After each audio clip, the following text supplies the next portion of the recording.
who am I has been the question that I have been asking myself practically all my life. And quite frankly, it's taken over 60 years to get even an inkling of who I am. But I'm going to talk to you now about my personal cosmology, which is what my soul told me.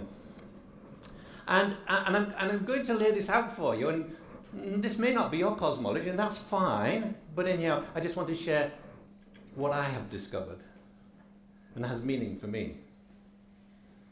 The first thing I've discovered is that I'm not as in control as I thought I was. And we heard stories about that this morning, about the calling, about that sense of, what is my purpose? Because we live in a complete illusion. We think we live in a three-dimensional physical world. But actually, the three-dimensional physical world we live in is a property of our senses. It's not a property of the world. We live in an energetic world. Good old Einstein, we love him because he knew so much. And this is what he said. He's the non-mathematician, which includes practically everybody, is seized by a in Einstein's terms anyhow, is seized by a mysterious shuddering when he hears of the four-dimensional things, by a feeling that is not unlike the occult. But there is no more commonplace statement that the world we live in is a four-dimensional continuum. Well, what the hell is a four-dimensional continuum? And how does it compare to our three-dimensional world? Okay, we're going to find out in a minute, because we're going to do an experiment, okay? I want everybody to do this experiment with me. Just, if you've got your boards out, that's fine. If you've got a book, that's fine. Any flat surface will do, okay? And I want you to do this. I know it's not very elegant, and it's hello. And I want you to go like that on your flat surface. Now, I want you to imagine for a minute that there are beings living in two-dimensional consciousness, that is, they know length and breadth, and they're living on the surface of this flat thing that you put your fingers on, right? But you are a being of three-dimensional consciousness, all right? So you've got height, you know about height, but they don't know about height. So what do they see in their reality? They see 5 separate circles where your fingers touch their surface. So, last week there was a two-dimensional being taking her two-dimensional dog for a walk on that surface, that very surface that you're touching, and there was nothing. And today, that person comes across 5 separate circles. She's mystified by the fact that there are 5 separate circles. So she calls her friend, who's a two-dimensional scientist. Come on, have a look, she says. I found 5 separate circles. They weren't there yesterday, but they're today. Scientist thinks, oh my God, let's look into that. So takes one of the circles and starts to move it, and it moves. Pulls and it moves, and then all the other circles move. And then she goes to the other one, and she begins to move it, and it moves, and then all the other circles move. And so she draws up a set of equations to completely explain in two-dimensional science everything she knows about these 5 separate circles. And then she calls all the other scientists, and they all come, repeat the experiment, and guess what? They all came up with the same conclusion, the same formulas. See, that's exactly as we are with regard to the 4th dimensional consciousness. We don't got a bloody clue what's going on. But there is the point. The ego lives in that 3-dimensional physical awareness. The soul lives in the energy field of the 4th dimension of consciousness. And that is your reality. You are a soul. You don't have a soul. The soul has you. The soul has you. You are the vehicle for your soul to be in the world so it can fulfill what it came to do. It came to do two things. One, to live a values-driven life, and two, to lead a purpose-driven life. Now, if you can't lead a values-driven life, it will undermine your possibility of living a purpose-driven life, because you won't be able to make the connections you need to make to allow your soul to come to its full fulfillment. Because you'll be sabotaging yourself by blaming others and getting angry. Anybody in this room been angry? Upset? Yeah? Do people upset you? Well, put your hand up if somebody upset you've ever been upset by somebody. Well, you're all wrong, because nobody ever upset you. You upset yourself by thinking, what the hell is this about? You just triggered a fear-based belief. That's what you did. You just triggered a fear-based belief. Nobody can upset you. Anybody here got goals? Yeah, put your hand up. You're getting used to these trick questions now, but anybody got goals? Go on, be honest. Have you got some goals? All right. Okay, anybody got a vision? Yeah, got a vision. Yeah. Anybody got a purpose? Yeah. You're living in an illusion. What I have learned is that the only purpose worth having is to be the servant of your soul. Because your soul is who you are. Your soul incarnated into this physical body to lead a values-driven life and a purpose-driven life. And that's how you find fulfillment. You're a passenger on the journey. Your body is the vehicle.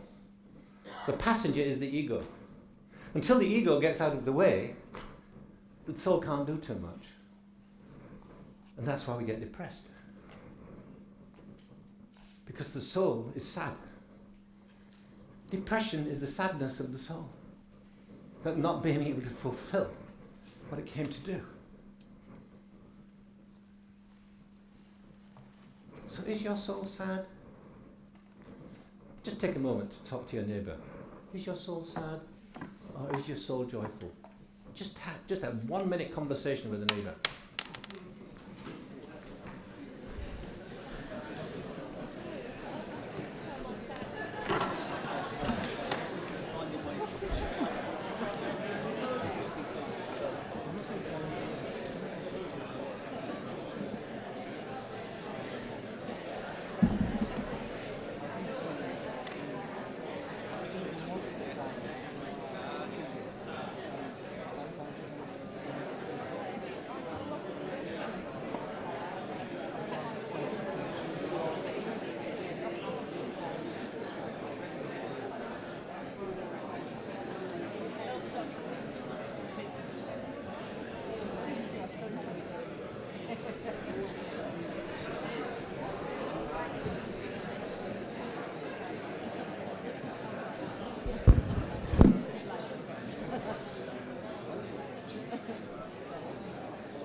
Should it work? Yeah. Okay.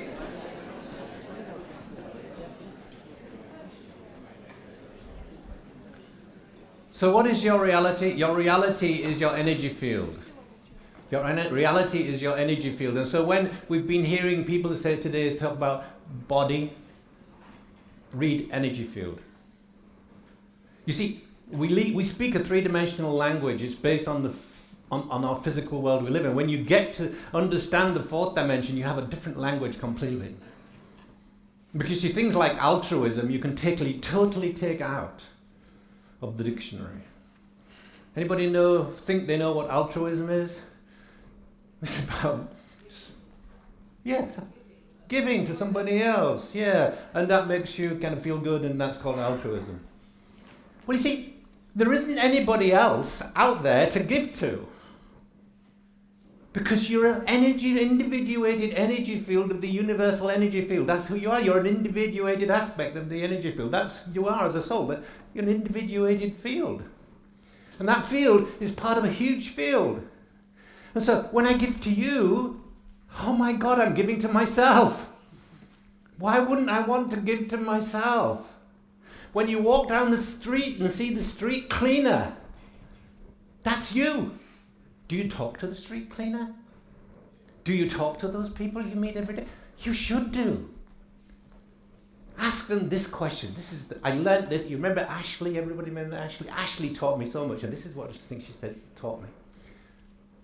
Ask the question, what's alive in you today? And you can ask anybody that question. I had that. I went into a coffee bar I'd never been before, and there was the coffee guy there, the barista, and I said, what's alive in you today? And he said, he got it right away. It's like amazing. He says, I just produced a record. He said, you can see it on YouTube. And I said, well, what are you doing here? He said, well, I haven't been discovered yet. And I said, well, I've just discovered you. And we got into this conversation, so I said, give me the link. So I went home and I listened to this rap stuff. I mean, it was not my stuff, really. Anyhow, I went back the next day and I said, listen to your stuff. It's brilliant. It's not for me, but it's totally brilliant. I can see why you're so passionate about that. He says, what are you passionate about? I said, I'm passionate about the evolution of human consciousness.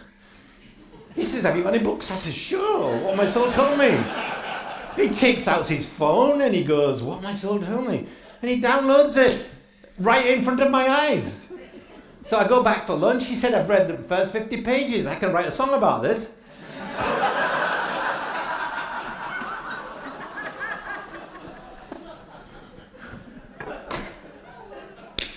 See what happens when you realize that everybody out there is just you. Another aspect of you. Well, no, let's not call ourselves God yet. But anyhow, it's another aspect of you.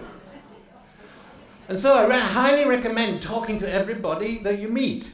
I have some amazing conversations with waiters and street cleaners and just about everybody I come across to in my daily life. That's why every morning I start writing, and at 10:30 or 10:45, I leave my writing and I walk down the street to the coffee bar. Because there I can have social interactions, and from there is the greengrocers, and I can go to the greengrocers and I talk to everybody I meet on the way. And there's a particular delicatessen there, and I go in there and I say, how are you all feeling today? And they go, because they've got to know me, they go, we're fantastic!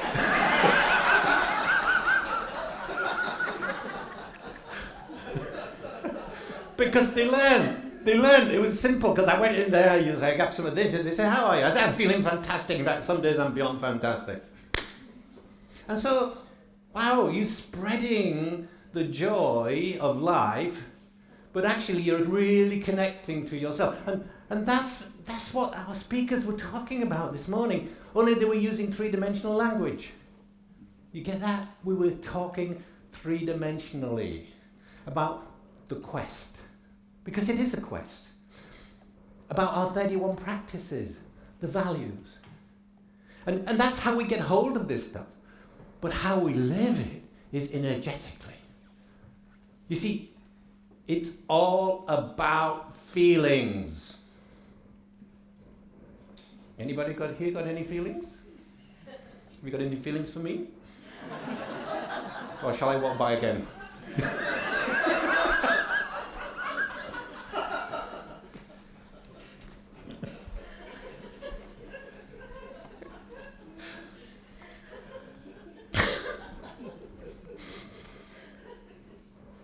It's all about feelings, because that's the energy field. See, we live in an energy field, and the first level of that energy field is the etheric field, which penetrates the whole body.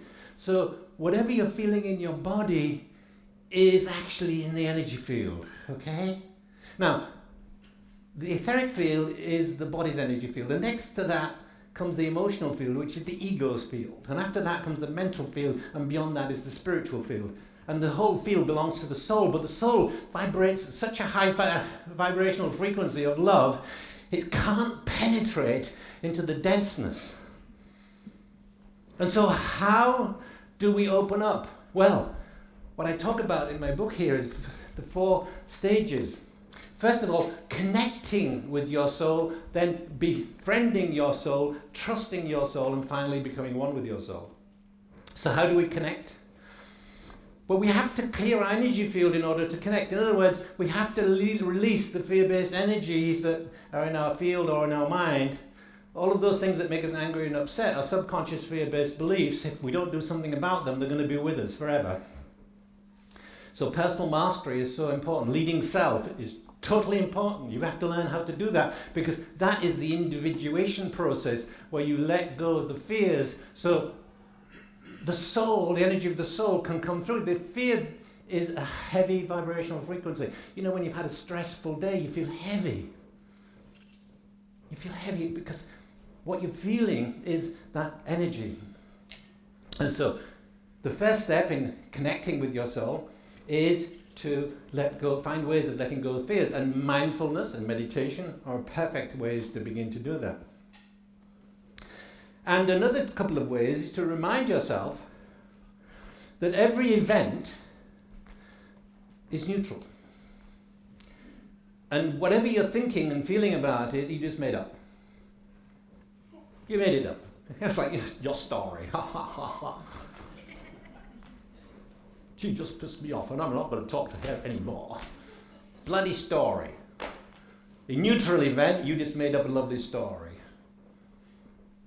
Every time you get angry or upset, you just make up these stories. Every event is neutral. Whatever you interpret it as is what is going on in your ego. Okay, I don't have time to do that, so let's move on. So, secondly, everything is always perfect. So Ulla said, well, we're all imperfect. Ha ha! Yes! But here's the joy in the pain. The joy is in the pain, because pain is a gift. Especially emotional pain, because it points right at what it is you have to work on in order to get into alignment with your soul. Think about pain as a gift. When I got depressed some years ago, and it lasted 9 months, I knew what was happening, and I said to my soul, bring it on, bring it on. I want to feel it all, because I knew it was a gift. The pain was a gift. I was out of alignment, and I wanted to cleanse my system of that. So after connecting with your soul, you'd have to befriend your soul. And what's the characteristic of a friend? Well, you care about each other. So start caring for your soul. How do you care for your soul? Well, because it came to lead a values-driven life and a purpose-driven life, so care about that. And you care about your soul. It's as simple as that. And then next comes trusting your soul. Oh, this is so difficult. Trusting the soul is like, God, you've got to let go of your logical thinking and totally go with your inspiration and your intuition. And I love this little poem because I think it encapsulates this trusting thing. It won't take long for me to read it, but it might take me 5 minutes to find it. There we go. This is a poem from the Hopi elders, which says, there is a river flowing now very fast. It is so great and swift that there are those who will be afraid. They will try to hold on to the shore. They will feel they are being torn apart and will suffer greatly. Know that the river has a destination. We must let go of the shore, push off into the middle of the river, keep our eyes opened and our heads above the water. See who is in there with you and celebrate. The time of the lone wolf is over. We are the ones we've been waiting for. The time of the lone wolf is over. We're moving to level 6 consciousness, where we start to collaborate with other people who share our values and share our purpose. That's what it means. The time of the lone wolf is over. And then lastly, becoming one with your soul. Anybody here ever experienced synchronicity? Yeah. Okay. Synchronicity is the energetic impulse of the soul to get your attention, to pay attention to whatever is showing up. See, sometimes the soul will come through as a voice, as a thought, but it also uses this prompts, like actors on a stage, they need somebody to prompt them when they forget their lines, okay? And so the soul prompts you with, what was the word I just used? Synchronicity, all right, sorry. God, just went for a holiday.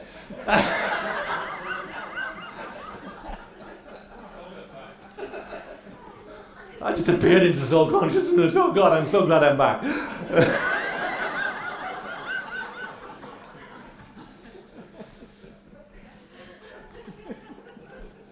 Synchronicities are the promptings of the soul to get your attention so that you can live your soul's life, basically. That's what it is. Now, I'm going to finish up with this piece. Does anybody know where the will to survive comes from? Scientists are completely perplexed. So I'm going to reveal the secret. I've never revealed it before, except in my book. And most of you haven't read it, so that's fine. The will to survive is the will of the soul to be present in the three-dimensional physical reality. It's as simple as that. The will to survive is the will of the soul to be present in the three-dimensional physical reality. And it relies on the ego during the first half of your life to navigate that three-dimensional physical reality. It relies on it. But there comes a point when the soul says, enough is enough. Okay, ego, time to move out of the way and let me take possession of this body so I can fulfill my purpose. Now, many people never get to that place or fight it off. See, that's the stage called individuation, which I talk about in my new book, which is called Evolutionary Coaching. Many people never get to that place, but that's the beginning, individuation. That's where you begin to let go of the fears, and so as you pour out the fears from your energy field, that space is filled with the love of the soul. And so that's interesting, because I just go back to what I said at the beginning. We think we're so in control of our lives, but we're not if we're not listening to our soul. And when you listen to your soul, there's nothing you have to do. You only have to show up. That's why you can throw your goals away, because they're limiting you. Your vision is limiting you. Because when you have a vision and goals, the soul goes, oh God, that ego. Live the life of your soul, and that's what we had about this morning. Whatever comes through is what you have to live. And it's that tap which drips and then flows. That's the flow of the soul. Whoa. Thank you.